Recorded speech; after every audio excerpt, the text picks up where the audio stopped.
നമസ്കാരം, ഞാൻ ഇന്ന് റിവ്യൂ ചെയ്യുന്നത് ഒപ്പോ A12 മൊബൈലാണ്. ഞാനിത് ഓൺലൈനിൽ നിന്ന് വാങ്ങിയത്. ഇതിൻ്റെ പ്രൈസ് 7999 നോർമൽ യൂസിനും ഓൺലൈൻ ക്ലാസ്സിനുമൊക്കെ ഈ മൊബൈൽ നല്ലതാണ്. ഇതിൻ്റെ എടുത്തു പറയേണ്ട പെർഫോമൻസ് ഇതിൻ്റെ ക്യാമറയാണ്. ഇപ്പോൾ ഇറങ്ങുന്ന 48 മെഗാ പിക്സൽ ക്യാമറയൊക്കെ ആയിട്ടും നല്ല വ്യക്തതയുള്ള ചിത്രങ്ങൾ നമുക്ക് ഈ മൊബൈലിൽ നിന്ന് എടുക്കാൻ സാധിക്കും.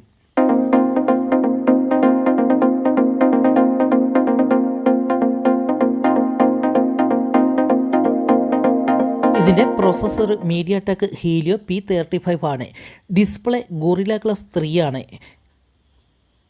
ഇതിൻ്റെ ബാറ്ററി 4250 mAh ഉണ്ട്. ഇതിൻ്റെ ചാർജർ നോർമലാണ്, ഫാസ്റ്റ് ചാർജിങ് അല്ല. വെയ്റ്റ് 165 ഗ്രാമേ വരുന്നുള്ളൂ.